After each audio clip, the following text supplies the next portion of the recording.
Punjabi radio USA ਸੁਣ ਰਹੇ ਸਾਰੇ ਹੀ ਮਾਣਯੋਗ ਅਤੇ ਸਤਿਕਾਰਤ ਸਰੋਤਿਆਂ ਨੂੰ ਪੰਜਾਬੀ ਰੇਡੀਓ USA ਦੀ ਟੀਮ ਅਤੇ ਮੇਰੇ ਰਾਜਕਨਵੀਰ ਸਿੰਘ ਵੱਲੋਂ ਆਪ ਜੀ ਨੂੰ ਬਹੁਤ ਪਿਆਰ ਸਤਿਕਾਰ ਸਹਿਤ ਦੋਨੋਂ ਜੋੜ ਕੇ ਨਿੱਘੀ ਜਿਹੀ ਸਤਿ ਸ੍ਰੀ ਅਕਾਲ। ਸਭ ਨੂੰ ਜੀ ਆਇਆਂ ਨੂੰ ਆਖਦੇ ਹਾਂ। ਸੋ ਤੇ ਪ੍ਰੋਗਰਾਮ ਖਬਰ ਤੇ ਨਜ਼ਰ ਦੇ ਵਿੱਚ ਆਪ ਸਭ ਦਾ ਨਿੱਘਾ ਸਵਾਗਤ ਹੈ। ਅੱਜ 21 ਜੂਨ ਦਿਨ ਮੰਗਲਵਾਰ ਤੇ ਸਾਡੇ ਨਾਲ ਸਵੇਰ ਦੇ ਖਬਰ ਤੇ ਨਜ਼ਰ ਪ੍ਰੋਗਰਾਮ ਦੇ ਵਿੱਚ ਜੁੜ ਚੁੱਕੇ ਨੇ ਮਲੋਟ ਸਟੂਡੀਓਜ਼ ਤੋਂ ਮਿੰਟੂ ਗੁਰੂਸਰੀਆ ਜੀ। ਮਿੰਟੂ ਜੀ ਆਇਆਂ ਨੂੰ ਪਿਆਰ ਭਰੀ ਨਿੱਘੀ ਸਤਿ ਸ੍ਰੀ ਅਕਾਲ। ਸ਼ੁਕਰੀਆ ਜੀ ਸਾਰਿਆਂ ਨੂੰ, ਸਤਿ ਸ਼੍ਰੀ ਅਕਾਲ। ਸਾਡੇ ਅੱਜ ਦੇ ਪ੍ਰੋਗਰਾਮ ਖਬਰ ਤੇ ਨਜ਼ਰ ਉਸ ਨੂੰ ਸਪਾਂਸਰ ਕਰਦੇ ਨੇ ਖਾਲਸਾ ਇੰਸ਼ੋਰੈਂਸ ਏਜੰਸੀ ਵਾਲੇ, ਜਿਨ੍ਹਾਂ ਦੇ ਕੋਲੋਂ ਤੁਸੀਂ ਹਰ ਤਰ੍ਹਾਂ ਦੀ ਇੰਸ਼ੋਰੈਂਸ ਕਰਵਾ ਸਕਦੇ ਹੋ। ਇੰਸ਼ੋਰੈਂਸ ਬਾਰੇ ਪਤਾ ਕਰਨ ਲਈ ਤੁਸੀਂ ਇਹਨਾਂ ਨੂੰ ਕਾਲ ਕਰ ਸਕਦੇ ਹੋ। ਨੰਬਰ 4082722500 4082722500। ਇਸ ਦੇ ਨਾਲ ਸੁਰਜੀਤ ਸਿੰਘ ਮਹਿੰਦਰ ਕੌਰ ਗੁਰਾਇਆ ਸੈਨ ਹੋਜ਼ੇ ਤੋਂ, ਸੁਰਜੀਤ ਸਿੰਘ ਖੰਗੂੜਾ ਸੈਨ ਹੋਜ਼ੇ ਤੋਂ, ਗੁਰਦੀਪ ਸਿੰਘ ਵਿਰਦੀ ਕਲੋਵਿਸ ਤੋਂ, ਇਸ਼ਾਨਜੀਤ ਕਲੋਟੀ ਯੂਨੀਵਰਸਿਟੀ ਤੋਂ, ਸੁਰਿੰਦਰ ਕੌਰ ਧਾਮੀ ਸੀਰੀਜ਼ ਤੋਂ, ਮੱਖਣ ਸਿੰਘ ਮਾਨ ਵਿਸਕਾਂਸਨ ਤੋਂ, ਬਲਦੇਵ ਸਿੰਘ ਢਾਲੀਵਾਲ ਰੀਨੋ ਤੋਂ, ਦਲਬੀਰ ਸਿੰਘ ਗਿੱਲ ਲਾਈਵ ਓਕ ਤੋਂ, ਬਿੱਲਾ ਸਿੰਘੇੜਾ ਸੈਨ ਹੋਜ਼ੇ ਤੋਂ ਤੇ ਸਤਨਾਮ ਸਿੰਘ ਗਿੱਲ ਜੀ। ਸੋ ਇਹਨਾਂ ਸਾਰਿਆਂ ਦਾ ਬਹੁਤ ਬਹੁਤ ਧੰਨਵਾਦ। ਜੇਕਰ ਤੁਸੀਂ ਜਾਂ ਕੋਈ ਹੋਰ ਕਾਰੋਬਾਰ ਇਸ ਪ੍ਰੋਗਰਾਮ ਨੂੰ ਸਪਾਂਸਰ ਕਰਨਾ ਚਾਹੁੰਦੇ ਹੋ, ਸੰਪਰਕ ਕਰੋ ਨੰਬਰ 4087227698 4087227698 ਦੇ ਉੱਤੇ। ਮਿੰਟੂ ਜੀ, ਗੱਲਬਾਤ ਦਾ ਕਰੀਏ ਸਿਲਸਿਲਾ ਸ਼ੁਰੂ। ਦੂਜੇ ਯੋਗ ਦਿਹਾੜੇ ਤੇ ਮੋਦੀ ਦਾ ਐਲਾਨ, ਸ਼ੱਕਰ ਰੋਗ ਦਾ ਯੋਗ ਦੇ ਨਾਲ ਠੱਲ ਪਾਵਾਂਗੇ। ਇਹ ਹੁਣ ਯੋਗ ਦੇ ਨਾਲ ਸਾਰੇ ਰੋਗ ਘਟਣਗੇ ਜੀ, ਪਰ ਮਸਲਾ ਇਹ ਹੈ ਕਿ ਜਿਹੜੇ ਇਹਨਾਂ ਦੇ ਵੱਡੇ ਵੱਡੇ ਮੰਤਰੀ ਹੈ ਉਹ ਤੋਂ ਬਾਹਰਲੇ ਮੁਲਕਾਂ 'ਚ ਜਾ ਕੇ ਇਲਾਜ ਕਰਾਉਂਦੇ ਆ। ਉਹ ਸਮਝੋ ਪਰੇ ਦੀ ਗੱਲ ਆ। ਸਾਡੇ ਮੁੱਖ ਮੰਤਰੀ ਦੀ ਧਰਮ ਪਤਨੀ ਕੈਂਸਰ ਦੇ ਨਾਲ ਗੁਜ਼ਰ ਗਏ ਸਨ। ਇਹਨਾਂ ਦਾ ਰੋਗ ਹੈ ਜਿਹੜਾ ਉਹ ਉਦੋਂ ਯੋਗ ਤੋਂ ਨਹੀਂ ਘਟਿਆ ਗਿਆ, ਪਰ ਹੁਣ ਦਾਅਵਾ ਕੀਤਾ ਜਾ ਰਿਹਾ, ਉਹ ਕਹਿੰਦੇ ਕਿ ਅਸੀਂ ਇਹ ਸ਼ੱਕਰ ਰੋਗ, ਜਿਹਨੂੰ ਆਪਾਂ ਸ਼ੂਗਰ ਕਹਿ ਦਿੰਦੇ ਹਾਂ, ਡਾਇਬਟੀਜ਼ ਕਹਿ ਦਿੰਦੇ ਹਾਂ, ਇਹਦੇ ਠੱਲ ਪਾਵਾਂਗੇ। ਅੱਜ ਸਾਰਾ ਦਿਨ ਯੋਗਾ ਹੀ ਹੁੰਦੀ ਰਹੀ। ਕਿਸੇ ਨੇ ਇਹ ਨਹੀਂ ਪੁੱਛਿਆ ਕਿ 80% ਆਬਾਦੀ ਹੈ ਜਿਹੜੀ ਦੇਸ਼ ਦੀ, ਉਹਨੇ ਯੋਗਾ ਖਾਧਾ ਜਾਂ ਨਹੀਂ ਖਾਧਾ, ਉਹਨੂੰ ਰੋਟੀ ਮਿਲੀ ਜਾਂ ਨਹੀਂ ਮਿਲੀ। ਯੋਗਾ ਹੋਈ ਗਈ ਹੈ। ਚੈਨਲਾਂ ਵਾਲੇ ਵੀ ਦੱਬੀ ਕਿੱਲੀ ਜਾਂਦੇ। ਕੋਈ ਕਹਿੰਦਾ ਜੀ ਕੈਂਸਰ ਠੀਕ ਕਰਤਾ ਯੋਗਾ ਨੇ, ਕੋਈ ਕਹਿੰਦਾ ਇਹ ਕਰਤਾ ਉਹ ਕਰਤਾ ਯੋਗ ਕਰਤਾ। ਪਰ ਸੱਚਾਈ ਇਹ ਹੈ ਕਿ ਭਾਜਪਾ ਪੂਰੀ ਤਰ੍ਹਾਂ ਇਸ ਯੋਗ ਦੇ ਬਹਾਨੇ ਆਪਣੀਆਂ ਗੋਡੀਆਂ ਜਿਹੜੀਆਂ ਏਜੰਡੇ ਵਾਲੀਆਂ ਫਿੱਟ ਕਰਦੀ ਜਾਂਦੀ ਹੈ। ਇਹਦੇ 'ਚ ਕੋਈ ਸ਼ੱਕ ਨਹੀਂ ਕਿ ਯੋਗ ਹੈ ਜਿਹੜਾ ਉਹ ਪੁਰਾਤਨ ਕਾਲ ਤੋਂ ਚੱਲੀ ਆਉਂਦੀ ਇੱਕ ਸਰੀਰਕ ਵਿਧੀ ਹੈ, ਪਰ ਅਸਲ ਦੇ ਵਿੱਚ ਇਹਦੇ ਮਾਮਲੇ 'ਚ ਵੀ ਧੋਖਾ ਕੀਤਾ ਇਹਨਾਂ ਨੇ। ਪਤੰਜਲੀ ਨੇ ਯੋਗ ਬਣਾਇਆ ਸੀਗਾ ਖੁਦ ਨੂੰ ਜੋੜਨ ਲਈ, ਕਿਉਂਕਿ ਸੰਸਕ੍ਰਿਤ ਦਾ ਸ਼ਬਦ ਹੈ ਯੋਗ ਦਾ ਅਰਥ ਹੁੰਦਾ ਜੋੜ, ਜਮਾ ਜੋੜ, ਜਿਹੜਾ ਕਿ ਆਪਣੇ ਅਸਤਿਤਵ ਨੂੰ, ਟੁੱਟੇ ਹੋਏ ਅਸਤਿਤਵ ਨੂੰ ਜੋੜਨਾ। ਇਹਨਾਂ ਨੇ ਉਹ ਜਿਹੜੇ ਪਤੰਜਲੀ ਵਾਲਾ, ਕਿਉਂਕਿ ਪਤੰਜਲੀ ਜਿਹੜਾ ਆ ਬੜਾ ਵਿਗਿਆਨਕ ਬੁੱਧੀ ਵਾਲਾ ਬੰਦਾ ਦੱਸਦੇ ਸੀ, ਬੁੱਧ ਤੋਂ ਪਹਿਲਾਂ ਹੋਇਆ, ਬਹੁਤ ਪਹਿਲਾਂ ਹੋਇਆ, ਬੁੱਧ ਤੋਂ ਪਹਿਲਾਂ ਵੀ ਹੋਇਆ। ਤਾਂ ਉਹਦਾ ਜਿਹੜਾ ਢੰਗ ਸੀਗਾ ਉਹ ਵੱਖਰੇ ਤਜਰਬੇ ਕਰਨ ਦਾ ਉਹਦਾ ਆਪਣਾ ਨਿਰਾਲਾ ਢੰਗ ਸੀ। ਤੇ ਉਹਨੇ ਆਪਣੇ ਆਪ ਨੂੰ ਜੋੜਨ ਲਈ, ਇਕਾਗਰ ਕਰਨ ਲਈ ਇਹ ਵੱਖਰੇ ਆਸਨਾਂ ਦੀ ਖੋਜ ਕੀਤੀ ਸੀ। ਤੇ ਆ ਕੇ ਰਾਮਦੇਵ ਨੇ ਇਸ ਯੋਗ ਦਾ ਬਾਜ਼ਾਰੀਕਰਨ ਕਰ ਦਿੱਤਾ, ਬਾਜ਼ਾਰ ਬਣਾ ਦਿੱਤਾ। ਇਹਨਾਂ ਨੇ ਪੂਰਾ ਬਾਜ਼ਾਰ ਖੋਲ ਲਿਆ।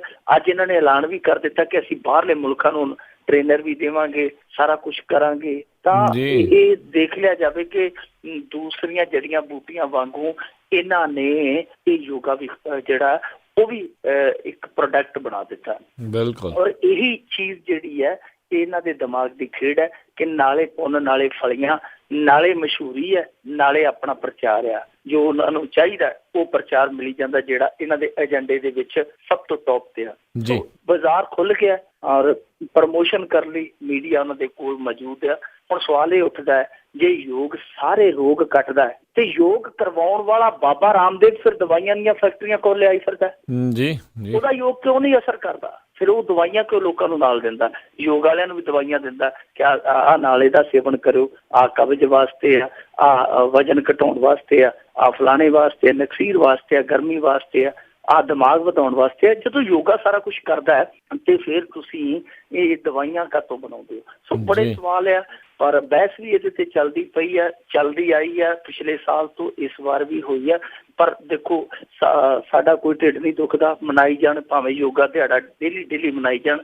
ਸਾਨੂੰ ਤੇ ਇਹ ਹੈ ਕਿ ਜਿਹੜਾ ਕਰੋੜਾਂ ਰੁਪਈਆ, ਅਰਬਾਂ ਰੁਪਈਆ ਵਹਾਉਂਦੇ ਆ, ਉਹ ਗਰੀਬ ਜਿਹੜੇ ਲੋਕ, ਜਿਹੜੇ ਇੱਕ ਵਕਤ ਦੀ ਰੋਟੀ ਲਈ ਵੀ ਮੌਸਰ ਨੇ, ਉਹ ਲੋਕ ਜਿਹੜੇ ਆ ਉਹ ਜਿਨ੍ਹਾਂ ਦੇ ਪੇਟ 'ਚ ਚੋਗਾ ਨਹੀਂ, ਉਹਨਾਂ ਨੇ ਯੋਗਾ ਕੀ ਕਰਨਾ, ਉਹਨਾਂ ਦਾ ਵੀ ਸੋਚਿਆ ਜਾਵੇ। ਜਦੋਂ ਉਹ ਰੱਜ ਪੁੱਜ ਜਾਣ, ਇਹਨਾਂ ਵਾਂਗੂ ਗੋਗੜਾਂ ਕੱਢ ਜਾਣ, ਫਿਰ ਉਹਨਾਂ ਨੂੰ ਵੀ ਯੋਗਾ ਕਰਾ ਲੈਣ। ਪਰ ਇਹ ਨਹੀਂ ਹੈ ਕਿ 5% 7% ਜਿਹੜੇ ਲੋੜਵੰਦ ਹੈ ਉਹਨਾਂ ਦੇ ਯੋਗਾ ਲਈ ਇੰਨਾ ਕੁਛ ਕਰ ਦਿਓ।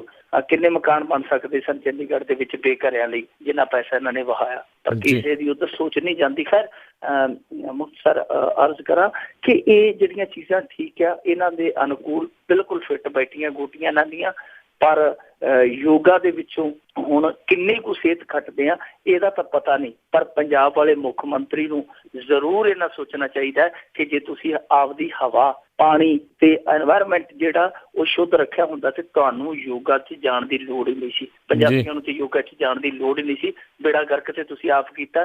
ਤੇ ਹੁਣ ਜਿਹੜੀਆਂ ਬਿਮਾਰੀਆਂ ਤੁਸੀਂ ਲਈ ਫਿਰਦੇ ਹੋ, ਯੋਗਾ ਉਹਨਾਂ ਦੀ ਘਾਟ ਨਹੀਂ ਹੈ। ਹਾਂ, ਥੋੜ੍ਹਾ ਬਹੁਤ ਫਰਕ ਜ਼ਰੂਰ ਪਾ ਸਕਦਾ। ਠੀਕ ਹੈ, ਆਪੋ ਆਪਣੀ ਆਜ਼ਾਦੀ ਹੈ, ਲੋਕ ਕਰੀ ਜਾਣ। ਪਰ ਜੋ ਜਿਸ ਪੱਧਰ ਦਾ ਅੱਜ ਭਾਸ਼ਣ ਦੇ ਕੇ ਗਏ ਪ੍ਰਧਾਨ ਮੰਤਰੀ ਜੀ, ਉਹਨਾਂ ਨੇ ਯੋਗਾ ਨੂੰ ਨਾਯਾਬ ਚੀਜ਼, ਇੱਕ ਕਹਿ ਸਕਦੇ ਕਿ ਵਿਸ਼ਵ ਲਈ ਇੱਕ ਚਮਤਕਾਰ ਉਹਨਾਂ ਨੇ ਕਾਢ ਕੱਢ ਕੇ ਦਿੱਤਾ ਹੈ। ਜੀ ਜੀ ਬਿਲਕੁਲ ਜੀ, ਕਿਸੇ ਨੂੰ ਪਤਾ ਨਹੀਂ ਸੀ ਸ਼ਾਇਦ ਇਸ ਦੇ ਬਾਰੇ ਨਾ ਪਹਿਲੋਂ, ਸੋ ਦੱਸਣਾ ਤਾਂ ਬਣਦਾ ਹੀ ਸੀ। ਫਿਰੋਜ਼ਪੁਰ ਦੇ ਵਿੱਚ 13 ਕਰੋੜ ਦੇ ਸੀਵਰੇਜ ਘੁਟਾਲੇ 'ਚ SDO ਦੇ ਘਰ ਤੇ ਰੇਡ। ਇਹ ਸੀਵਰੇਜ ਘੁਟਾਲਾ ਵੀ ਕਮਾਲ ਦਾ ਘੁਟਾਲਾ ਸੀਗਾ ਜੀ। ਇਹ ਕੈਂਟ ਜਿਹੜੀ ਛਾਉਣੀ ਕਹਿ ਦਿੰਦੇ, ਫਿਰੋਜ਼ਪੁਰ ਛਾਉਣੀ ਬੜੀ ਮਸ਼ਹੂਰ ਆ।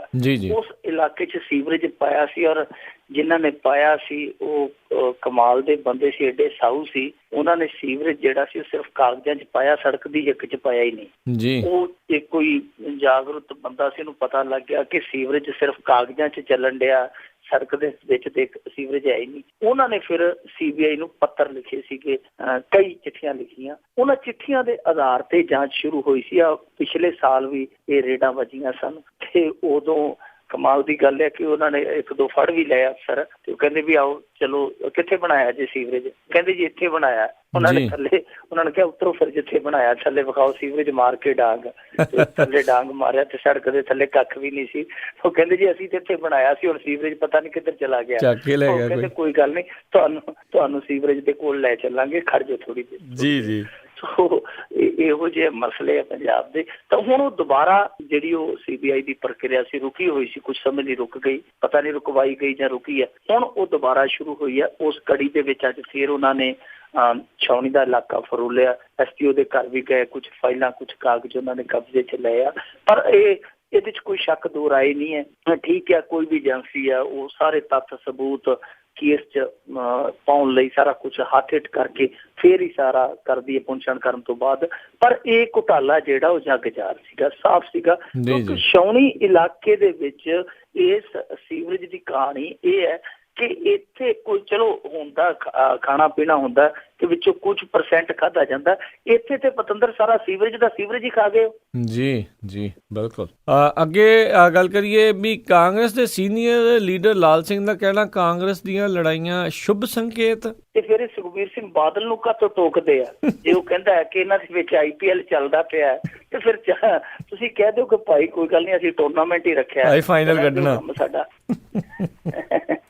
ਬਿਲਕੁਲ, ਫਿਰ ਤੁਸੀਂ ਉਹਨਾਂ ਨੂੰ ਕਿਉਂ ਰੋਕਦੇ ਹੋ? ਲਾਲ ਸਿੰਘ ਬੜੇ ਸੀਨੀਅਰ ਆਗੂ ਨੇ, ਬਜ਼ੁਰਗ ਨੇਤਾ ਨੇ, ਔਰ ਬੜਾ ਨਾਪ ਤੋਲ ਕੇ ਬੋਲਣ ਵਾਲੇ ਆ। ਪਰ ਲੜਾਈਆਂ ਦੇ ਸਵਾਲ ਤੇ ਉਹ ਬੋਲਦੇ ਨੇ, ਕਹਿੰਦੇ ਕਿ ਸ਼ੁਭ ਸੰਕੇਤ ਹੈ ਕਾਂਗਰਸ ਲਈ, ਕਿਉਂਕਿ ਕਾਂਗਰਸੀ ਕਹਿੰਦੇ ਗਰਮੀ 'ਚ ਆ ਰਹੇ ਆ, ਜੋਸ਼ ਦੇ ਵਿੱਚ ਆ ਰਹੇ ਆ। ਤੇ ਬੰਦਾ ਪੁੱਛੇ ਕਿ ਜੋਸ਼ ਦੇ ਵਿੱਚ ਆ ਗਏ ਤੇ ਇਹਨਾਂ ਨੇ ਆਪਦਿਆਂ ਦੇ ਜੁੰਡੇ ਫੜਨੇ ਆ, ਜੋਸ਼ ਦੇ ਵਿੱਚ ਆ ਗਏ ਆ, ਧਰਨੇ ਲਾਉਣ, ਮੁਜ਼ਾਹਰਾ ਕਰਨ, ਲੋਕਾਂ ਦੇ ਘਰ ਘਰ ਜਾ ਕੇ ਹੌਸਲਾ ਦੇਣ ਕਿ ਕੋਈ ਨਹੀਂ ਭਾਈ, ਅਸੀਂ ਆ ਰਹੇ ਹਾਂ ਤੁਹਾਡੇ ਭਾਗਾਂ ਦਾ ਕੁੰਡਾ ਖੋਲਣ, ਕੋਈ ਗੱਲ ਨਹੀਂ, ਚਿੰਤਾ ਨਾ ਕਰਿਓ, ਪ੍ਰਵਾਹ ਨਾ ਕਰਿਓ।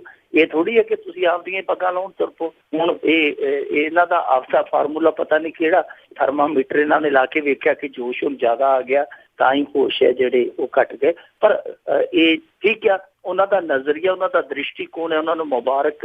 ਉਹ ਬੜੇ ਸੀਨੀਅਰ ਆਗੂ ਨੇ, ਬੜੇ ਮੌਜਸ ਲੀਡਰ ਨੇ। ਪਰ ਜੇ ਦੇਖੀਏ ਤੇ ਇਹ ਲੜਾਈਆਂ ਜਿਹੜੀਆਂ ਸ਼ੁਭ ਸੰਕੇਤ ਨਹੀਂ, ਅਸ਼ੁਭ ਸੰਕੇਤ ਆ। ਕਿਉਂਕਿ ਇਹਨਾਂ ਲੜਾਈਆਂ ਦੇ ਨਾਲ ਜਿਹੜਾ ਹੇਠਲਾ ਵਰਕਰ ਹੈ, ਜਿਹਨੇ ਬੂਥ ਪੱਧਰ ਤੇ ਲੜਾਈ ਲੜਨੀ ਹੈ, ਕਿਉਂਕਿ ਦੂਜੇ ਤੇ ਜਦੋਂ ਪੈਂਦੀਆਂ ਨਾ, ਉਹ ਤੇ ਫਿਰ ਆਪਣੀਆਂ ਘੁੱਗੂ ਵਾਲੀਆਂ ਕਾਰਾਂ ਜਾਂ ਲਗਜ਼ਰੀ ਗੱਡੀਆਂ 'ਚ ਉਹ ਤੇ ਬੂਥਾ ਲੁਕਾ ਕੇ ਨਿਕਲ ਜਾਂਦੇ ਆ। ਜਿਹੜੇ ਹੇਠਲੇ ਪੱਧਰ ਤੇ ਜਿਹਨਾਂ ਬੂਥ ਲੈਵਲ ਤੇ ਲੜਨਾ ਹੁੰਦਾ, ਉਹ ਇਹ ਜਿਹੜਾ ਥੋੜਾ ਜਿਹਾ ਉਹਨਾਂ ਦਾ ਹੌਸਲਾ ਡਿੱਗਦਾ ਇਹਨਾਂ ਚੀਜ਼ਾਂ ਨੂੰ ਵੇਖ ਕੇ, ਕਿਉਂਕਿ ਕਾਡਰ ਹੈ ਜਿਹੜਾ ਕਾਂਗਰਸ ਦਾ ਹੇਠਲਾ ਕਾਡਰ, ਉਹ ਪਹਿਲਾਂ ਹੀ ਬੜਾ ਨਾਰਾਜ਼ ਸੀ। 9 ਸਾਲ ਉਹਨਾਂ ਨੇ ਜੁੱਤੀਆਂ ਖਾਧੀਆਂ, ਉਹਨਾਂ ਦੇ ਮਗਰ ਵੀ ਨਹੀਂ ਕੋਈ ਆਇਆ। ਹੁਣ ਹੀ ਕੈਪਟਨ ਸਾਹਿਬ ਮਹਿਲਾਂ ਚੋਂ ਨਿਕਲੇ ਨੇ, ਹੁਣ ਹੀ ਜਾਖੜ ਸਾਹਿਬ ਜਿਹੜੇ ਆ ਉਹ ਤੁਰੇ ਆ, ਸਾਰੇ ਹੁਣ ਹੀ ਤੁਰੇ ਆ। ਪਹਿਲਾਂ 7-8 ਸਾਲ ਉਹਨਾਂ ਦੀ ਕਿਸੇ ਨੇ ਬਾਤ ਨਹੀਂ ਪੁੱਛੀ। ਜੇ ਉਹ ਹੁਣ ਦੁਬਾਰਾ ਇਸ ਪਾਰਟੀ ਵੱਲ, ਕਿਉਂਕਿ ਹਰੇਕ ਬੰਦਾ ਜਿਹੜਾ ਕਿਸੇ ਵੀ ਪਾਰਟੀ ਦੇ ਨਾਲ ਜੁੜਦਾ, ਕਿਸੇ ਸੰਗਠਨ ਦੇ ਨਾਲ ਜੁੜਦਾ, ਤਾਂ ਉਹਦੀਆਂ ਭਾਵਨਾਵਾਂ ਵੀ ਜੁੜ ਜਾਂਦੀਆਂ। ਉਹ ਭਾਵਨਾਵਾਂ ਕਾਰਨ ਹੀ ਫਿਰ ਵਾਪਸ ਆ ਜਾਂਦਾ। ਚਾਹੇ ਇੱਕ ਵਾਰੀ ਖਿਸਕਿਆ ਵੀ ਹੁੰਦਾ, ਫਿਰ ਨਿਰਾਸ਼ ਹੋਇਆ ਵੀ ਹੁੰਦਾ, ਫਿਰ ਪਰਤਾਉਂਦਾ ਇਸ ਆਸ ਦੇ ਨਾਲ ਕਿ ਚਲੋ ਕੋਈ ਗੱਲ ਨਹੀਂ, ਭਲੇ ਦਿਨ ਆਉਣਗੇ। ਤੇ ਜੇ ਉਹ ਕਾਡਰ ਤੁਹਾਡੇ ਵੱਲ ਵਾਪਸ ਆ ਰਿਹਾ, ਇਸ ਗੱਲ ਦੇ ਵਿੱਚ ਕੋਈ ਸ਼ੱਕ ਨਹੀਂ, ਮਿਹਨਤ ਵੀ ਕਰ ਰਹੇ ਆ ਕਾਂਗਰਸੀ, ਕਿਉਂਕਿ ਆਮ ਆਦਮੀ ਪਾਰਟੀ ਵਾਲੇ ਵੀ ਠੰਡੇ ਆ, ਅਕਾਲੀ ਤੇ ਬੈਠੇ ਹੀ ਆਪੋ ਆਪਣੇ ਏਸੀ ਵਾਲੇ ਘੁਰਨਿਆਂ ਦੇ ਵਿੱਚ ਆ। ਪਰ ਕੈਪਟਨ ਹੈ ਜਿਹੜਾ ਪਸੀਨੋ ਪਸੀਨੀ ਹੋ ਰਿਹਾ, ਉਹ ਲਗਾਤਾਰ ਉਹ ਸਾਰੇ ਪੰਜਾਬ ਦੇ ਵਿੱਚ ਜਾਂਦਾ ਪਿਆ, ਹਰੇਕ ਇਲਾਕੇ ਦੇ ਵਿੱਚ ਜਾਂਦਾ ਪਿਆ। ਇਹ ਚੰਗੀ ਚੀਜ਼ ਹੈ ਕਿ ਕਾਂਗਰਸ ਮਿਹਨਤ ਕਰ ਰਹੀ ਹੈ ਔਰ ਲੋਕ ਹੌਲੀ ਹੌਲੀ ਕਾਂਗਰਸ ਦੇ ਵੱਲ ਆ ਰਹੇ ਆ। ਪਰ ਜਿਹੜੀਆਂ ਲੜਾਈਆਂ ਜਿਹਨੂੰ ਇਹ ਸ਼ੁਭ ਸੰਕੇਤ ਦੱਸਦੇ ਆ, ਇਹ ਚੰਗੀ ਗੱਲ ਨਹੀਂ, ਕਿਉਂਕਿ ਉੱਥੋਂ ਫਿਰ ਜਿਹੜਾ ਉਲਾਰ ਹੁੰਦਾ ਹੈ, ਉਲਾਰ ਇਹ ਚੀਜ਼ ਸੋਚਣ ਲੱਗ ਪੈਂਦਾ ਹੈ ਕਿ ਜਿਹੜੀ ਛਿੱਤਰੋਪੋਲੀ ਹੋਣ ਦੇ ਨਾਲ ਅੱਗੇ ਜਿੱਤੀ ਬਾਜ਼ੀ ਇਹਨਾਂ ਨੇ ਪਰੋਸ ਕੇ ਉਹਨਾਂ ਨੂੰ ਥਾਲੀ 'ਚ ਦੇ ਦਿੱਤੀ ਸੀ, ਇਹ ਛਿੱਤਰੋਪੋਲੀ ਹੁਣ ਹੋਈ ਜਾਂਦੇ ਆ। ਤੇ ਕਿਉਂ ਨਹੀਂ ਆਪਾਂ ਆਪਦਾ ਪਹਿਲਾਂ ਹੀ ਵਿਚਾਰ ਕਰ ਲਈਏ, ਇਹਨਾਂ ਦੇ ਛਿੱਤਰਪੋਲੇ ਹੋਣ ਦੇ ਕਾਰਨ ਆਪਾਂ ਕਿਉਂ ਛਿੱਤਰ ਖਾਣੇ ਆ ਫਿਰ। ਬਿਲਕੁਲ ਜੀ। ਤੇ ਅੱਗੇ ਮਿੰਟੂ ਜੀ ਵੱਧਦੇ ਆ। ਅੰਮ੍ਰਿਤਸਰ ਜੇਲ੍ਹ ਦੇ ਵਿੱਚ ਕੈਦੀਆਂ ਵਿਚਕਾਰ ਝੜਪ, ਇੱਕ ਦੀ ਮੌਤ। ਜਿਸ ਦਿਨ ਬਠਿੰਡੇ ਜੇਲ੍ਹ ਦੇ ਵਿੱਚ ਗੈਂਗਵਾਰ ਹੋਈ ਆ, ਉੱਥੇ ਉਹ ਨਰੂਆਣਾ, ਕੁਲਵੀਰ ਨਰੂਆਣੇ ਨੇ, ਮਜੀਠੀਆ ਸਾਹਿਬ ਨੇ ਸਰੋਪਾ ਪਾ ਕੇ ਸ਼ਾਮਲ ਕੀਤਾ ਸੀ ਪਾਰਟੀ 'ਚ, ਮਜੀਠੀਆ ਸਾਹਿਬ ਤੇ ਸਰਦਾਰ ਸੁਖਬੀਰ ਸਿੰਘ ਬਾਦਲ ਨੇ। ਉਹਨੇ ਜਿੱਦਣ ਗੋਲੀ ਚਲਾਈ ਹੈ ਬਠਿੰਡਾ ਦੇ ਵਿੱਚ, ਅਸੀਂ ਉਦੋਂ ਹੀ ਗੱਲ ਕਹੀ ਸੀ ਕਿ ਲਓ ਗੋਲੀ ਚੱਲ ਗਈ ਹੈ, ਹੁਣ ਪੱਟ 'ਚ ਵੱਜੀ ਹੈ, ਬਹੁਤ ਜਲਦੀ ਇੱਥੇ ਲੜਾਈਆਂ ਹੋਇਆ ਕਰਨਗੀਆਂ ਜੇਲ੍ਹਾਂ 'ਚ, ਤੇ ਮੌਤਾਂ ਹੋਇਆ ਕਰਨਗੀਆਂ, ਕਤਲ ਹੋਇਆ ਕਰਨਗੇ। ਤੇ ਉਹ ਸ਼ਾਇਦ ਭਵਿੱਖਬਾਣੀ ਹੈ ਕੁਛ ਮਹੀਨਿਆਂ ਬਾਅਦ ਹੀ ਸੱਚ ਹੋ ਗਈ ਹੈ। ਇਹ ਅੰਮ੍ਰਿਤਸਰ ਦੀ ਘਟਨਾ ਹੈ, ਗੁਮਟਾਲਾ ਜੇਲ੍ਹ ਜਿਹਨੂੰ ਬੋਲਦੇ ਆ। ਗੁਮਟਾਲਾ ਜੇਲ੍ਹ ਦੇ ਵਿੱਚ ਕੈਦੀ ਲੜੇ ਆ, ਸਵਰਨ ਸਿੰਘ ਨਾਂ ਦਾ ਕੈਦੀ ਉਸ ਝੜਪ ਦੇ ਵਿੱਚ ਮਾਰਿਆ ਗਿਆ। ਸਵਰਨ ਸਿੰਘ NDPS ਐਕਟ ਯਾਨੀ ਨਸ਼ੀਲੇ ਪਦਾਰਥ ਰੱਖਣ ਦੇ ਦੋਸ਼ ਹੇਠ ਬੰਦ ਸੀਗਾ ਜੇਲ੍ਹ ਦੇ ਵਿੱਚ, ਲੰਮੇ ਸਮੇਂ ਤੋਂ ਉਹਦੇ ਤੇ ਕੇਸ ਚੱਲਦਾ ਸੀਗਾ।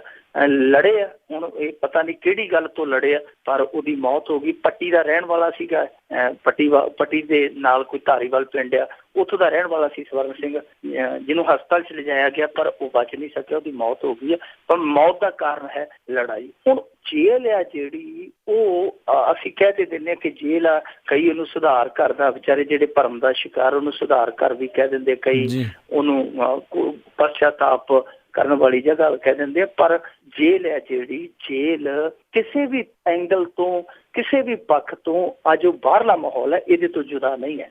ਉਹ ਇੱਕ ਵੱਧਾ ਰੁੱਧਾ ਪਿੰਡ ਆ, ਵੱਧਾ ਰੁੱਧਾ ਕਾਲਜ ਆ, ਵੱਧਾ ਰੁੱਧਾ ਜਿਵੇਂ ਕਹਿ ਲਈ ਕੋਈ ਵਿਸ਼ਵ ਵਿਦਿਆਲਿਆ, ਯੂਨੀਵਰਸਿਟੀ ਆ, ਕਿਉਂਕਿ ਉੱਥੇ ਸਭ ਕੁਛ ਉਹੀ ਹੈ ਜੋ ਕੁਛ ਬਾਹਰ ਚੱਲਦਾ ਪਿਆ। ਪਾਰਟੀਆਂ ਉੱਥੇ ਆ, ਧੜੇਬੰਦੀ ਉੱਥੇ ਆ, ਵਿੱਚੇ ਭਗਤ ਆ ਬੰਦੇ ਜਿਹੜੇ ਕਿਸੇ ਵੱਲ ਅੱਖ ਵੀ ਨਹੀਂ ਚੁੱਕਦੇ, ਸ਼ਰੀਫ ਆ, ਵਿੱਚੇ ਚੋਰ ਚੱਕੇ ਤੁਰੇ ਫਿਰਦੇ ਆ, ਵਿੱਚੇ ਹੀ ਗੁੰਡੇ ਤੁਰੇ ਫਿਰਦੇ ਆ, ਵਿੱਚੇ ਉਹ ਆ ਜਿਹੜੇ ਮਜ਼ਲੂਮ ਬਣ ਕੇ ਉੱਥੇ ਛਿੱਤਰ ਖਾਧੀ ਜਾਂਦੇ ਆ। ਸੋ ਹਰੇਕ ਚੀਜ਼ ਉਹੀ ਹੈ ਜਿਹੜੀ ਬਾਹਰ ਆ। ਹੁਣ ਬਾਹਰ ਦੇਖ ਲਓ ਕਿ ਜਿਹੜੇ ਅਨਸਰ ਆ, ਉਹ ਚਪੇੜਾ ਮਾਰ ਕੇ ਸਿਪਾਹੀ ਤੋਂ ਸਟੇਨ ਗਨ ਖੋ ਕੇ ਲੈ ਜਾਂਦੇ ਆ, ਆਰਾਮ ਦੇ ਨਾਲ ਹਾਰਨ ਵਜਾਉਂਦੇ ਬਾਜ਼ਾਰ ਦੇ ਵਿੱਚ ਤੁਰੇ ਜਾਂਦੇ, ਕੋਈ ਪਰਵਾਹ ਨਹੀਂ।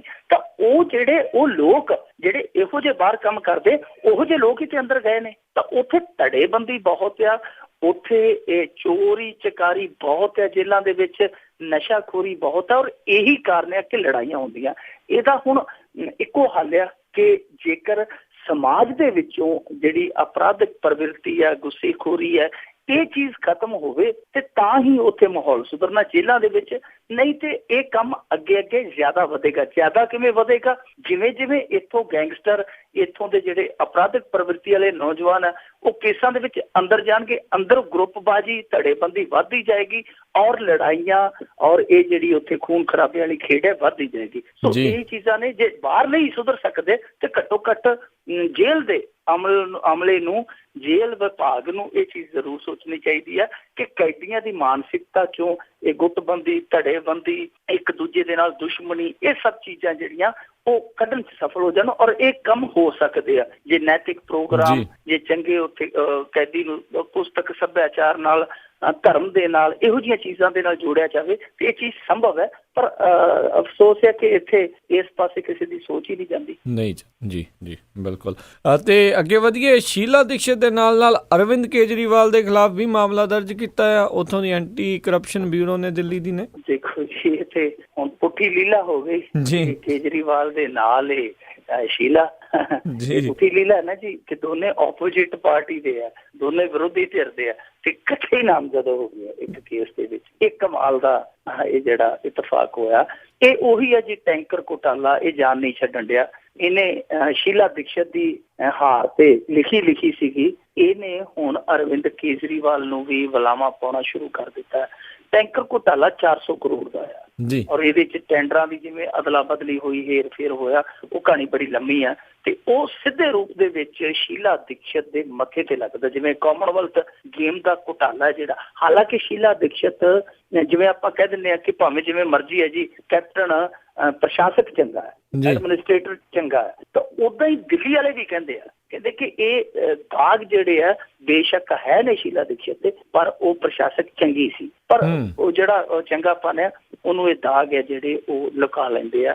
ਹੁਣ ਅੱਜ ਸ਼ੀਲਾ ਦੀਕਸ਼ਿਤ ਉੱਥੇ ਖਲਨਾਇਕਾ ਬਣੀ ਪਈ ਹੈ, ਔਰ ਇਹਦੇ ਵਿੱਚ ਕਾਮਨਵੈਲਥ ਗੇਮਸ ਤੋਂ ਬਾਅਦ ਇਹ ਜਿਹੜਾ ਟੈਂਕਰ ਘੁਟਾਲਾ ਹੋਇਆ ਅਖੀਰ ਦੇ ਵਿੱਚ 2011-12 ਦੇ ਵਿੱਚ ਹੋਇਆ, ਇਹਨੇ ਬਹੁਤ ਜ਼ਿਆਦਾ ਢਾਹ ਲਾਈ ਸੀ ਦਿੱਲੀ ਦੀ ਸਰਕਾਰ ਨੂੰ, ਬਹੁਤ ਜ਼ਿਆਦਾ ਛਵੀ ਖਰਾਬ ਹੋਈ ਸੀ। ਤਾਂ ਇਹ ਅਰਵਿੰਦ ਕੇਜਰੀਵਾਲ ਨੇ ਐਲਾਨ ਹੀ ਕਰ ਦਿੱਤਾ ਸੀਗਾ, ਪਹਿਲਾਂ ਹੀ ਕਰ ਦਿੱਤਾ ਸੀਗਾ, ਜੇ ਅਸੀਂ ਸੱਤਾ ਦੇ ਵਿੱਚ ਆਏ ਤੇ ਅਸੀਂ ਸ਼ੀਲਾ ਦੀਕਸ਼ਿਤ ਨੂੰ ਜੇਲ੍ਹ ਦੀ ਦਾਲ ਪਿਆਵਾਂਗੇ ਆਉਂਦੇ ਸਾਰੇ ਜੀ, ਐਲਾਨ ਕੀਤਾ ਸੀਗਾ। ਪਰ ਇਹ ਫਿਰ ਦੂਜੇ ਟਰਮ ਦੇ ਵਿੱਚ ਆਏ ਜਦੋਂ, ਹੁਣ ਇਹਨਾਂ ਨੇ ਕੁਛ ਨਹੀਂ ਕੀਤਾ। ਲੋਕ ਉਡੀਕਦੇ ਸੀਗੇ ਸ਼ੀਲਾ ਦੀਕਸ਼ਿਤ ਕਦੋਂ ਅੰਦਰ ਜਾਵੇ, ਕਦੋਂ ਅਸੀਂ ਜੇਲ੍ਹ 'ਚ ਮੁਲਾਕਾਤ ਕਰਕੇ ਆਈਏ, ਪਰ ਉਹ ਕੁਛ ਵੀ ਨਹੀਂ ਬਣਿਆ। ਹੁਣ ਜਦੋਂ ਸ਼ੀਲਾ ਦੀਕਸ਼ਿਤ ਚਰਚਾ ਦੇ ਵਿੱਚ ਆਈ ਕਿ ਯੂਪੀ ਦੀ ਇੰਚਾਰਜ ਲੱਗ ਸਕਦੀ ਹੈ ਜਾਂ ਪੰਜਾਬ ਆ ਸਕਦੀ ਹੈ, ਤਾਂ ਫਿਰ ਨਾਲ ਦੀ ਨਾਲ ਉਹ ਫਾਈਲ ਹੈ ਜਿਹੜੀ ਟੈਂਕਰ ਘੁਟਾਲੇ ਵਾਲੀ ਨਿਕਲ ਆਈ। ਹੁਣ ਇਹ ਪਤਾ ਨਹੀਂ ਕੇਜਰੀਵਾਲ ਸਾਹਿਬ ਨੇ ਤੋਰੀ ਜਾਂ ਨਸੀਮ ਜੰਗ ਨੇ ਆਪਣੇ ਆਪ ਕਢਾ ਕੇ ਤੋਰਤੀ ਅੱਗੋਂ, ਜਿਹੜਾ ਲੈਫਟੀਨੈਂਟ ਗਵਰਨਰ ਘੱਟ ਹੈ ਤੇ ਇਹਨਾਂ ਦਾ ਜ਼ਿਆਦਾ ਪਿੱਠੂ ਹੈ ਜਿਹੜੇ ਸਾਡੇ ਸੈਂਟਰ ਵਾਲੇ। ਹਾਂ ਬਿਲਕੁਲ, ਉਹਨੇ ਆਪਣੇ ਆਪ ਤੋਰੀ ਜਾਂ ਇਹਨਾਂ ਨੇ ਤੋਰੀ, ਇਹ ਹਾਲੇ ਸ਼ੱਕ ਆ। ਪਰ ਜੋ ਵੀ ਹੋਇਆ, ਉਸ ਟਾਈਮਿੰਗ ਨੂੰ ਲੈ ਕੇ ਵੀ ਇੱਕ ਸਵਾਲ ਉੱਠਦਾ ਕਿ ਹੁਣੇ ਕਿਉਂ। ਪਰ ਜਿਹੜਾ ਮਾਮਲਾ ਇਹਨੇ ਐਂਟੀ ਕ੍ਰਾਈਮ ਬ੍ਰਾਂਚ ਨੇ ਦਰਜ ਕੀਤਾ ਸ਼ੀਲਾ ਦੀਕਸ਼ਿਤ ਤੇ, ਉਹਦੇ ਨਾਲ ਹੀ ਇੱਕ ਜਿਹੜੀ ਸ਼ਿਕਾਇਤ ਹੈ ਵਿਜੇਂਦਰ ਗੁਪਤਾ ਵੱਲੋਂ, ਜੋ ਭਾਰਤੀ ਜਨਤਾ ਪਾਰਟੀ ਦਾ MLA ਆ, ਉਹਦੇ ਵੱਲੋਂ ਦਿੱਤੀ ਗਈ ਸ਼ਿਕਾਇਤ, ਉਹਦੇ ਆਧਾਰ ਤੇ ਇੱਕ FIR ਹੁਣ ਨਾਲ ਅਰਵਿੰਦ ਕੇਜਰੀਵਾਲ ਤੇ ਕੱਟ ਦਿੱਤੀ ਗਈ। ਅਰਵਿੰਦ ਕੇਜਰੀਵਾਲ ਤੇ ਇਸ ਗੱਲ ਦੀ ਕੱਟੀ ਗਈ ਹੈ ਕਿ ਇਹਨੂੰ ਪਤਾ ਲੱਗ ਗਿਆ ਸੀ 2015 ਦੇ ਵਿੱਚ, ਜੁਲਾਈ 2015 ਦੇ ਵਿੱਚ ਸਭ ਕੁਝ ਸਾਫ਼ ਹੋ ਗਿਆ ਸੀ, ਫਾਈਲ ਤਿਆਰ ਹੋ ਗਈ ਸੀ, ਪਰ ਇਹਨਾਂ ਨੇ ਸ਼ੀਲਾ ਦੀਕਸ਼ਿਤ ਦੀ ਫਾਈਲ ਰੋਕ ਲਈ ਜੀ। ਇਸ ਕਰਕੇ FIR ਜਿਹੜੀ ਹੈ ਦਰਜ ਹੋ ਗਈ ਹੈ। ਹੁਣ ਦੇਖੋ, ਜੇ ਇਸ ਚੀਜ਼ ਦੇ ਵਿੱਚ ਸੱਚਾਈ ਹੈ ਕਿ ਇਹਨਾਂ ਨੂੰ 2015 ਦੇ ਵਿੱਚ ਹਰੇਕ ਸਬੂਤ, ਹਰੇਕ ਤੱਥ ਮਿਲ ਗਿਆ ਸੀ ਜੁਲਾਈ, ਤਾਂ ਜੁਲਾਈ ਭੌਂਕੇ ਆਉਣ ਵਾਲੀ ਹੈ, ਇਹਨਾਂ ਨੇ ਫਾਈਲ ਨਹੀਂ ਸੀ ਨੱਪਣੀ, ਕਿਉਂਕਿ ਇਹਨਾਂ ਨੇ ਜਨਤਾ ਦੇ ਨਾਲ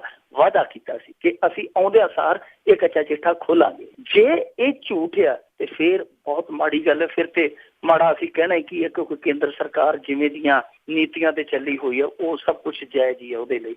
ਪਰ ਇੱਕ ਸਵਾਲ ਹੋਰ ਵੀ ਉੱਠਦਾ ਆ ਕਿ ਜੇਕਰ 1 ਸਾਲ ਫਾਈਲ ਨੱਪਣ ਤੇ FIR ਦਰਜ ਹੋ ਜਾਂਦੀ ਹੈ ਤਾਂ ਮੇਰੇ ਖਿਆਲ ਦੇ ਨਾਲ ਜਿਹੜੇ 84 ਕਤਲੇਆਮ ਦੇ ਮਾਮਲੇ ਆ ਉਹਨਾਂ ਦੇ ਵਿੱਚ ਤੇ ਫਿਰ ਹੁਣ ਤੱਕ ਸੈਂਕੜੇ ਫਾਈਲਾਂ ਦਰਜ ਹੋ ਜਾਣੀਆਂ ਚਾਹੀਦੀਆਂ ਸੀ, ਸੈਂਕੜੇ FIR ਦਰਜ ਹੋ ਜਾਣੀਆਂ ਚਾਹੀਦੀਆਂ ਸੀ, ਕਿਉਂਕਿ ਉਹ ਫਾਈਲਾਂ ਨੱਪ ਕੇ ਬੈਠੇ ਆ। ਜਿਹੜੇ ਇੱਥੋਂ ਮੁੰਡੇ ਚੁੱਕ ਕੇ ਪੱਠਿਆਂ ਵਾਲੇ ਟੱਕਾਂ 'ਚ ਚੁੱਕ ਕੇ ਮਾਰਤੇ, ਦੁੱਧ ਪਾਉਣ ਜਾਂਦੇ ਚੁੱਕ ਕੇ ਮਾਰਤੇ, ਜਿਹੜੇ ਰਿਸ਼ਤੇਦਾਰੀਆਂ 'ਚ ਮਿਲਣ ਜਾਂਦੇ ਚੁੱਕ ਕੇ ਮਾਰ ਦਿੱਤੇ, ਉਹਨਾਂ ਦੀਆਂ ਫਾਈਲਾਂ ਅੱਜ ਤੱਕ ਜਿਹੜੀਆਂ ਨਹੀਂ ਤੁਰੀਆਂ ਉਹਨਾਂ ਦੇ ਵੀ FIR ਦਰਜ ਹੋਣੀ ਚਾਹੀਦੀ ਹੈ। ਜੇ ਫਾਈਲਾਂ ਨੱਪਣ ਤੇ, ਫਾਈਲਾਂ ਰੋਕਣ ਤੇ FIR ਦਰਜ ਹੁੰਦੀ ਹੈ ਤਾਂ ਮੇਰੇ ਖਿਆਲ ਦੇ ਨਾਲ ਇੰਨੀਆਂ FIR ਦਰਜ ਹੋ ਜਾਣੀਆਂ ਚਾਹੀਦੀਆਂ ਕਿ ਉਹ ਨਵੇੜਦੀਆਂ ਜਿਹੜੀਆਂ ਇਸ ਸਦੀ ਦੇ ਵਿੱਚ ਬਹੁਤ ਔਖੀਆਂ ਹੋ ਜਾਣਗੀਆਂ, ਕਿਉਂਕਿ ਫਾਈਲਾਂ ਬਹੁਤ ਪਈਆਂ ਨੇ। ਸੋ ਇਹ ਆਪਣੇ ਆਪ ਦੇ ਵਿੱਚ ਹੁਣ ਦਿਲਚਸਪ ਆ ਕਿ ਕਿਹੜੀ ਧਿਰ ਸੱਚੀ ਹੈ, ਕਿਹੜੀ ਝੂਠੀ ਹੈ। ਪਰ ਜੇ ਫਾਈਲ ਅਰਵਿੰਦ ਕੇਜਰੀਵਾਲ ਨੇ ਰੋਕੀ ਹੈ ਤੇ ਫਿਰ ਮੈਨੂੰ ਲੱਗਦਾ ਕਿ ਉਹ ਜਿਹੜੀ 49 ਦਿਨ ਸਰਕਾਰ ਚਲਾਈ ਹੈ ਸ਼ਾਇਦ ਉਹਦਾ ਆਸਾਨ ਹੀ ਮੋੜਿਆ ਹੋਏਗਾ।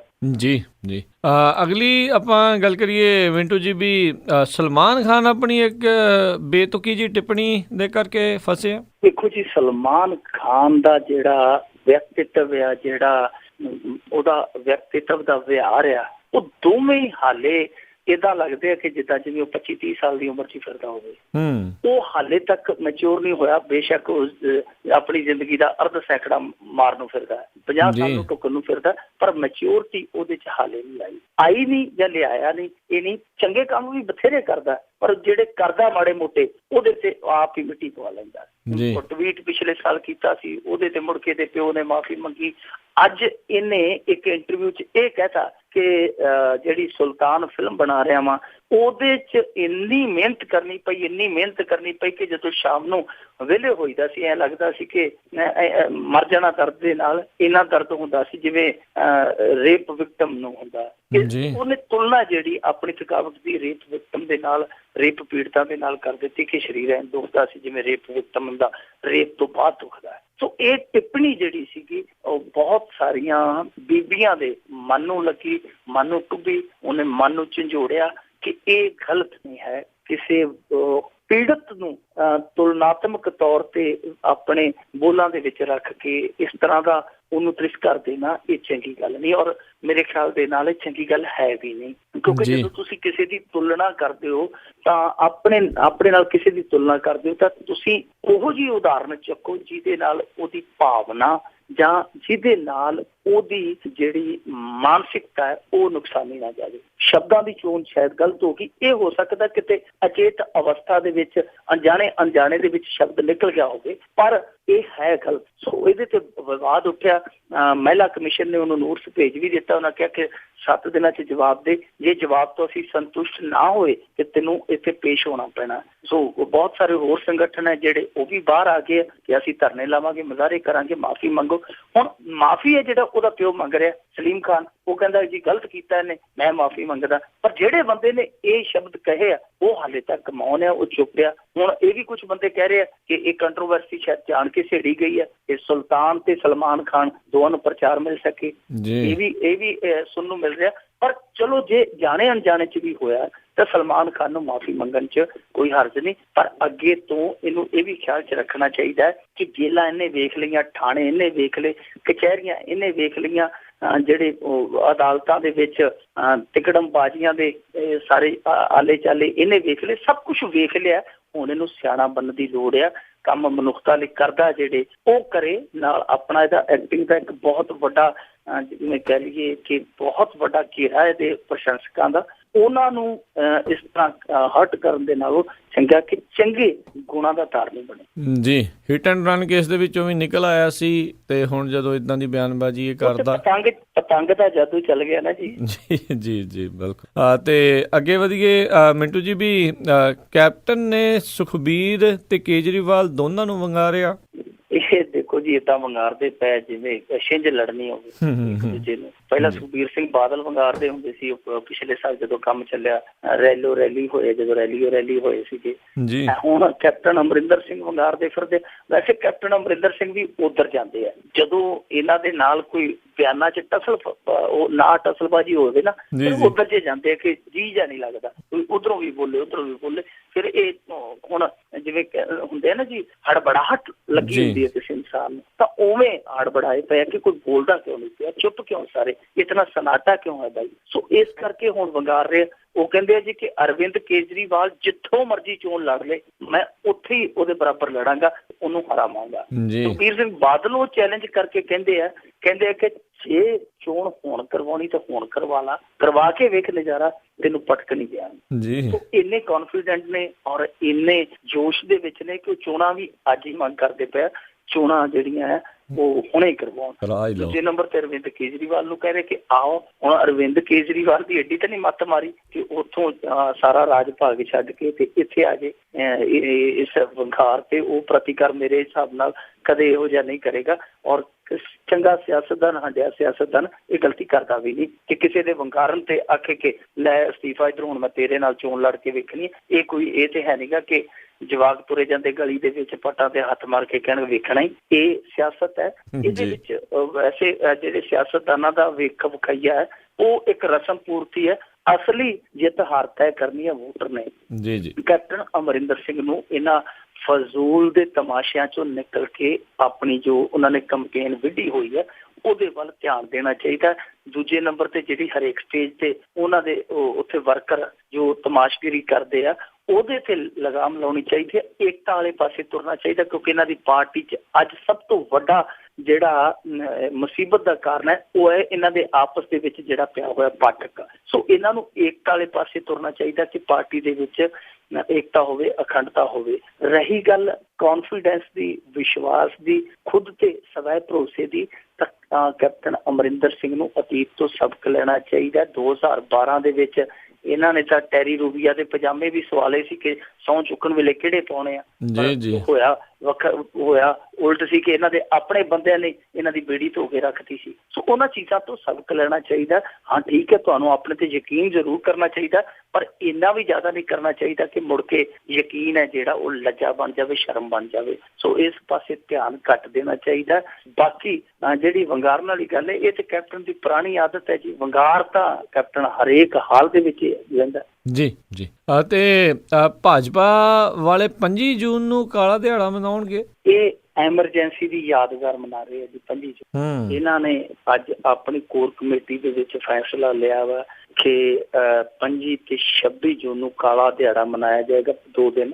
ਤੇ ਇਸ 2 ਦਿਨਾਂ ਦੇ ਵਿੱਚ ਜ਼ਿਲ੍ਹਾ ਹੈਡਕੁਆਟਰ ਹੁੰਦੇ ਆ ਜਿਹੜੇ, ਉੱਥੇ ਪ੍ਰਦਰਸ਼ਨ ਕੀਤੇ ਜਾਣਗੇ, ਉੱਥੇ ਪ੍ਰੋਗਰਾਮ ਲਿਖੇ ਜਾਣਗੇ। ਇਹ ਹੁਣ ਭਾਜਪਾ ਵੀ ਜਾਗ ਉੱਠੀ ਹੈ। ਜਿਵੇਂ ਚੋਣ ਚੱਕਾ ਜਿਹੜਾ ਉਹ ਵੱਜ ਗਿਆ, ਹੁਣ ਭਾਜਪਾ ਵਾਲਿਆਂ ਨੂੰ ਪਤਾ ਲੱਗ ਗਿਆ ਕਿ ਕੋਈ ਪੰਜਾਬ ਵੀ ਹੈ, ਕੋਈ ਲੋਕ ਵੀ ਹਨ ਤੇ ਅਸੀਂ ਉਹਨਾਂ ਦੇ ਵਿੱਚ ਜਾਣਾ ਵੀ। ਹੁਣ ਬਹਾਨੇ ਬਣਾ ਰਹੇ ਆ, ਕਦੇ ਐਮਰਜੈਂਸੀ ਨੂੰ, ਕਦੇ ਕਿਸਾਨ ਖੁਦਕੁਸ਼ੀਆਂ ਨੂੰ, ਕਦੇ ਕਾਸੇ ਨੂੰ, ਕਦੇ ਕਾਸੇ ਨੂੰ। ਬਹਾਨਾ ਹੈ ਕਿਉਂਕਿ ਉਦਾਂ ਤੇ ਇਹਨਾਂ ਦੇ ਕੋਲ ਕੋਈ ਮੂੰਹ ਹੀ ਨਹੀਂ ਹੈਗਾ ਜਿਹੜਾ ਲੈ ਕੇ ਜਨਤਾ ਦੇ ਵਿੱਚ ਚਲੇ ਜਾਣ। ਕੋਈ ਇਹਨਾਂ ਦੇ ਕੋਲ ਕੰਮ ਹੀ ਹੈ ਨੀਗਾ ਜਿਹੜਾ ਜਾ ਕੇ ਲੋਕਾਂ ਨੂੰ ਦੱਸਣ, ਪੰਜਾਬ ਦਿਆਂ ਨੂੰ, ਕਿ ਭਾਈ ਅਸੀਂ ਤੁਹਾਡੇ ਲਈ ਆਹ ਕੀਤਾ। ਹੱਦ ਤਾਂ ਇਹ ਹੈ ਕਿ ਇਹ ਵੀ ਨਹੀਂ ਵਿਚਾਰੇ ਆਖ ਸਕਦੇ, ਪੰਜਾਬ ਵਾਲੇ ਤਾਂ ਬਾਹਲੇ ਫਸੇ ਆ ਭਾਜਪਾ ਵਾਲੇ, ਇਹ ਵੀ ਨਹੀਂ ਆਖ ਸਕਦੇ ਕਿ ਸਾਡੇ ਉਤਲਿਆਂ ਨੇ ਬੜੀ ਬੱਲੇ ਬੱਲੇ ਕੀਤੀ ਹੈ ਜੀ। ਜੇ ਪ੍ਰਕਾਸ਼ ਸਿੰਘ ਬਾਦਲ ਨੇ ਹੇਠਾਂ ਕੁਛ ਨਹੀਂ ਕੀਤਾ ਤੇ ਉੱਤੇ ਨਰਿੰਦਰ ਮੋਦੀ ਨੇ ਬੜੀ ਤੁਹਾਡੇ ਜਿਹੜੀ ਆ ਉਹ ਬਹੁਤ ਸੁਣਵਾਈ ਕੀਤੀ ਹੈ। ਕੁਛ ਵੀ ਨਹੀਂ ਕਹਿਣ ਨੂੰ, ਬਸ ਇਹ ਆਨੇ ਬਾਨੇ ਜੇ ਹੈਗੇ ਆ। ਰਹੀ ਗੱਲ ਐਮਰਜੈਂਸੀ ਦੀ, ਤੇ ਐਮਰਜੈਂਸੀ ਦੇ ਵਿੱਚੋਂ ਸਭ ਤੋਂ ਵੱਡਾ ਜਿਹੜਾ ਵਿਰੋਧ ਉੱਠਿਆ ਸੀ ਉਹ ਪੰਜਾਬੀਆਂ ਨੇ ਕੀਤਾ ਸੀ, ਔਰ ਖਾਸ ਤੌਰ ਤੇ ਅਕਾਲੀਆਂ ਨੇ ਕੀਤਾ ਸੀ। ਇਸ ਗੱਲ ਦੇ ਵਿੱਚ ਕੋਈ ਦੋਰਾਏ ਨਹੀਂ। ਇਤਿਹਾਸ ਦਾ ਵਰਕਾ ਇਤਿਹਾਸ ਦਾ ਹਰ ਫਰਕ ਦੱਸਦਾ ਕਿ ਸਭ ਤੋਂ ਵੱਡਾ ਵਿਰੋਧ ਅਕਾਲੀਆਂ ਨੇ ਕੀਤਾ ਸੀ। ਪਰ ਤੁਸੀਂ ਉਹਦੀ ਕਦਰ ਕੀ ਪਾਈ ਹੈ? ਅਕਾਲੀਆਂ ਦੀ ਛੱਡੋ, ਤੁਸੀਂ ਉਹਨਾਂ ਪੰਜਾਬੀਆਂ ਦੀ ਕੀ ਕਦਰ ਪਾਈ ਹੈ ਜਿਨ੍ਹਾਂ ਨੇ ਐਮਰਜੈਂਸੀ ਦੇ ਵਿੱਚ ਸਭ ਤੋਂ ਵੱਡਾ ਵਿਰੋਧ, ਸਭ ਤੋਂ ਵੱਡਾ ਜਿਵੇਂ ਕਹਿ ਲਈਏ ਕਿ ਇੱਕ ਬਗਾਵਤੀ ਝੰਡਾ ਬੁਲੰਦ ਕੀਤਾ। ਤਾਂ ਤੁਸੀਂ ਉਹਨਾਂ ਨੇ ਕੀ ਕੀਤਾ? ਤੁਸੀਂ ਉਹਨਾਂ ਦੀਆਂ ਗਰਾਂਟਾਂ ਰੋਕ ਦਿੱਤੀਆਂ, ਤੁਸੀਂ ਉਹਨਾਂ ਦੀਆਂ ਸਬਸਿਡੀਆਂ 'ਚ ਘਾਟਾ ਲਾ ਦਿੱਤੀਆਂ, ਫਸਲਾਂ ਦੇ ਪੈਸੇ ਤੁਸੀਂ ਉਹਨਾਂ ਦੇ ਰੋਕ ਦਿੱਤੇ। ਆ ਟਰੱਕਾਂ ਵਾਲੇ ਬਾਈ ਵਿਚਾਰੇ ਉਹ ਰੋਂਦੇ ਫਿਰਦੇ ਆ, ਕੀ ਕੁਛ ਨਹੀਂ ਕੀਤਾ। ਸਕੂਲਾਂ ਦੇ ਪੈਸੇ ਤੁਸੀਂ ਰੋਕ ਛੱਡੇ ਆ, ਕੋਈ ਇਹੋ ਜਿਹਾ ਹੈ ਹੀ ਨਹੀਂ। ਤਨਖਾਹਾਂ ਦੇ ਪੈਸੇ ਤੁਸੀਂ ਰੋਕ ਛੱਡੇ, ਕੇਂਦਰੀ ਮੁਲਾਜ਼ਮਾਂ ਦੇ, ਸਾਰੇ ਪਾਸੇ ਪੰਜਾਬ ਨੂੰ ਦਬਲਿਆ ਹੋਇਆ। ਤੁਸੀਂ ਕੁਛ ਨਾ ਕੁਛ ਤੇ ਕਰੋ। ਜੇ ਤੁਸੀਂ ਇਹ ਸੋਚਦੇ ਹੋ ਕਿ ਕਾਲੇ ਦਿਹਾੜੇ ਸੀ, ਤੇ ਜਿਨ੍ਹਾਂ ਨੇ ਉਹਨਾਂ ਕਾਲੇ ਦਿਹਾੜਿਆਂ ਦੇ ਵਿੱਚ ਮਸ਼ਾਲ ਚੁੱਕੀ, ਉਹਨਾਂ ਹਨੇਰਿਆਂ ਨੂੰ ਭਜਾਉਣ ਲਈ ਕੁਛ ਨਾ ਕੁਛ ਉਹਨਾਂ ਦੀ ਕਦਰ ਤੇ ਪਾਓ। ਜਿਵੇਂ ਤੁਸੀਂ ਆਜ਼ਾਦੀ ਲਈ ਦਿੱਤੇ ਸਿਰਾਂ ਦੀ ਬੇਕਦਰੀ ਕੀਤੀ ਹੈ, ਉਵੇਂ ਇਹ ਨਾ ਸੰਘਰਸ਼ਕਾਰੀਆਂ ਦੀ ਤੁਸੀਂ ਬੇਕਦਰੀ ਕੀਤੀ ਹੈ। ਬਾਕੀ ਰਹੀ ਗੱਲ ਐਮਰਜੈਂਸੀ ਦੀ, ਐਮਰਜੈਂਸੀ ਤੇ ਅੱਜ ਵੀ ਹੈ ਜੀ, ਐਮਰਜੈਂਸੀ ਤੇ ਅੱਜ ਵੀ ਹੈ ਜੀ। ਕੋਈ ਪੱਤਰਕਾਰ ਹੈ ਜਿਹੜਾ ਉਹ ਆਪਣੇ ਆਪ ਨੂੰ ਸੁਰੱਖਿਅਤ ਮਹਿਸੂਸ ਨਹੀਂ ਕਰਦਾ, ਕੋਈ ਬੰਦਾ ਖੁੱਲ ਕੇ ਗੱਲ ਨਹੀਂ ਕਹਿ ਸਕਦਾ, ਉਹ ਦੇਸ਼ ਧਰਾਈ ਦਾ ਜਿਹੜਾ ਠੱਪਾ ਉਹਦੇ ਮੱਥੇ ਤੇ ਠਾਹ ਲੱਗ ਜਾਂਦਾ। ਕੋਈ ਬੰਦਾ ਜਿਹੜਾ ਹੈ ਉਹ ਆਪਣੀ ਮਰਜ਼ੀ ਦੇ ਨਾਲ ਖਾ ਪੀ ਨਹੀਂ ਸਕਦਾ। ਇਹ ਕਹਿੰਦੇ ਕਿ ਖਾਣਾ ਪੀਣਾ ਮੈਨੂੰ ਵੀ ਸਾਡੇ ਕੋਲੋਂ ਲਓ, ਕਿਹਨੂੰ ਮੰਨਣਾ ਉਹ ਵੀ ਅਸੀਂ ਦੱਸਾਂਗੇ, ਸੰਸਕ੍ਰਿਤੀ ਇਸ ਮੁਲਕ 'ਚ ਕਿਹੜੀ ਰਹਿਣੀ ਹੈ ਉਹ ਵੀ ਅਸੀਂ ਦੱਸਣਾ। ਸਾਰਾ ਕੁਛ ਤੇ ਤੁਹਾਡੇ ਹੱਥ। ਐਮਰਜੈਂਸੀ ਇਸ ਤੋਂ ਜੁਦਾ ਹੋਰ ਕਿਹੜੀ ਹੁੰਦੀ ਹੈ? ਜੀ। ਅਤੇ ਜਾਂਦੇ ਆਪਾਂ ਮਿੰਟੂ ਜੀ ਜੇ ਗੱਲ ਕਰ ਲਈਏ, ਪ੍ਰਿਯੰਕਾ ਗਾਂਧੀ ਦੇ ਬੰਗਲੇ ਦੇ ਉੱਤੇ ਸਿਆਸਤ ਹੋਈ ਤੇਜ਼। ਇਹ ਬੰਗਲਾ ਸ਼ਿਮਲੇ ਬਣਾਇਆ ਜਾ ਰਿਹਾ, ਜਿਵੇਂ 2 ਬਿਘਾ ਜ਼ਮੀਨ ਇੱਕ ਆਈ ਸੀਗੀ ਨਾ ਜੀ ਫਿਲਮ, ਬੜੇ 60 ਦੇ ਦਹਾਕੇ 'ਚ ਬੜੀ ਮਸ਼ਹੂਰ ਹੋਈ ਸੀ, 2 ਬਿਘਾ ਜ਼ਮੀਨ। ਇਹ 4 ਬਿਘਾ ਜ਼ਮੀਨ ਦਾ ਰੌਲਾ। ਇਹ 4 ਬਿਘਾ ਜ਼ਮੀਨ ਵਾਲੀ ਫਿਲਮ ਹੈ। 4 ਬਿਘਾ ਜ਼ਮੀਨ 'ਚ ਇਹਦਾ ਬੰਗਲਾ ਬਣ ਰਿਹਾ ਵਾ ਸ਼ਿਮਲਾ। ਸ਼ਿਮਲੇ ਦੇ ਉੱਥੇ ਕੋਲ ਬੰਗਲਾ ਜਿੱਥੇ ਬਣ ਰਿਹਾ, ਉੱਥੇ ਨਾਲ ਹੀ ਜਿਹੜੀ ਹੈ ਪ੍ਰੈਜ਼ੀਡੈਂਟ ਰਿਟਰੀਟ ਹੈ, ਇੱਥੇ ਰਾਸ਼ਟਰਪਤੀ ਦਾ ਟਿਕਾਣਾ ਹੈ, ਉਹਦੇ ਨਾਲ ਹੀ ਇਹ ਬਣਾਇਆ ਜਾ ਰਿਹਾ। ਤਾਂ ਹੀ ਇਹ ਚਰਚਾ ਦੇ ਵਿੱਚ ਆ ਗਿਆ। ਹੁਣ ਜਿਹੜੇ ਭਾਜਪਾ ਵਾਲੇ ਕਹਿੰਦੇ ਕਿ ਇੱਥੇ ਬਣਾਇਆ ਹੀ ਨਹੀਂ ਜਾ ਸਕਦਾ, ਇਹ ਸੁਰੱਖਿਆ ਦੀ ਦ੍ਰਿਸ਼ਟੀ ਤੋਂ ਇਹ ਬਣ ਹੀ ਨਹੀਂ ਸਕਦਾ, ਜਦਕਿ ਉੱਥੇ ਕੰਮ 5 ਸਾਲ ਤੋਂ ਚੱਲਦਾ ਪਿਆ। ਨਾਲ ਇਹ ਵੀ ਇੱਕ ਹੁਣ ਚੀਜ਼ ਨਿਕਲ ਕੇ ਆ ਰਹੀ ਹੈ ਕਿ ਬਾਹਰੀ ਬੰਦਾ ਹਿਮਾਚਲ ਪ੍ਰਦੇਸ਼ ਦੇ ਵਿੱਚ ਜ਼ਮੀਨ ਨਹੀਂ ਖਰੀਦ ਸਕਦਾ ਜੀ। ਜੇ ਖਰੀਦਣੀ ਵੀ ਹੈ ਉਹਨੂੰ ਪਹਿਲਾਂ ਇਜਾਜ਼ਤ ਲੈਣੀ ਹੁੰਦੀ ਹੈ। ਜੋ ਕਿ ਪ੍ਰਿयंका ਗਾਂਧੀ ਨੇ ਨਹੀਂ ਲਈ। ਫਿਰ ਇਹਦਾ ਹਵਾਲਾ ਹੋਰ ਦਿੱਤਾ ਗਿਆ ਜੀ ਕਿ ਇਹਦੇ ਕੋਲ SCG ਜਿਹੜੀ ਸਿਕਿਉਰਿਟੀ ਆ ਉਹ ਆ, ਪਰ ਉਹ ਸਿਕਿਉਰਿਟੀ ਹੈ ਜਿਹੜੀ ਉਹ ਹਰੇਕ ਸਾਲ ਰੀਨਿਊਡ ਹੁੰਦੀ ਆ, ਉਹਨੂੰ ਰੀਨਿਊ ਕਰਾਉਣਾ ਪੈਂਦਾ, ਨਵਿਆਉਣਾ ਪੈਂਦਾ ਉਹਨੂੰ, ਉਹ ਪੱਕੀ ਨਹੀਂ ਮਿਲ ਜਾਂਦੀ ਕਿਸੇ ਨੂੰ। ਤਾਂ ਉਸ ਐਂਗਲ ਤੋਂ ਵੀ ਇਹਨਾਂ ਦਾ ਜਿਹੜਾ ਦਾਵਾ ਉਹ ਫਿੱਕਾ ਪੈਂਦਾ ਨਜ਼ਰ ਆਉਂਦਾ।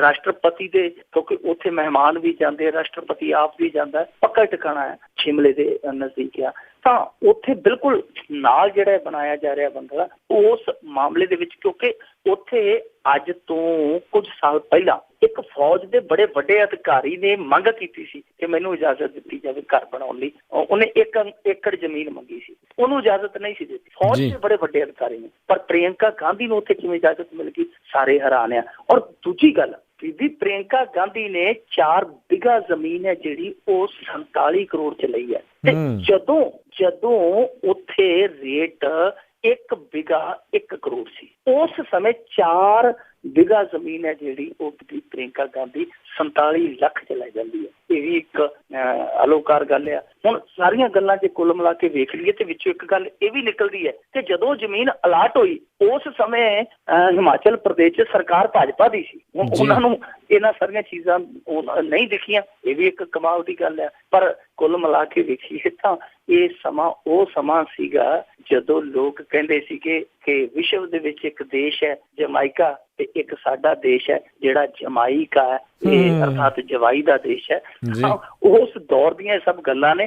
ਹੌਲੀ ਹੌਲੀ ਹੁਣ ਸਾਰੀਆਂ ਪਰਤਾਂ ਜਿਹੜੀਆਂ ਬਾਹਰ ਨਿਕਲ ਰਹੀਆਂ, ਤਾਂ ਮੇਰੇ ਖਿਆਲ ਦੇ ਨਾਲ ਇਹ ਜਿਹੜੀ 4 ਬਿਘਾ ਜ਼ਮੀਨ ਹੈ, ਇਹ ਜਿਹੜੀ ਫਿਲਮ ਆਪਾਂ ਜਿਹੜੀ ਜਿੱਥੋਂ ਗੱਲ ਸ਼ੁਰੂ ਕੀਤੀ ਸੀ 2 ਬਿਘਾ ਜ਼ਮੀਨ ਬਨਾਮ 4 ਬਿਘਾ ਜ਼ਮੀਨ, ਤਾਂ ਮੇਰੇ ਖਿਆਲ ਨਾਲ ਇਹ ਜਿਹੜੀ 4 ਬਿਘਾ ਜ਼ਮੀਨ ਹੈ ਇਹਦਾ ਕਲਾਈਮੈਕਸ ਹੈ ਜਿਹੜਾ, ਇਹਦਾ ਐਂਡ ਹੈ ਜਿਹੜਾ, ਮੇਰੇ ਖਿਆਲ ਦੇ ਨਾਲ ਸੁਖਾਲਾ ਨਹੀਂ ਹੋਣਾ।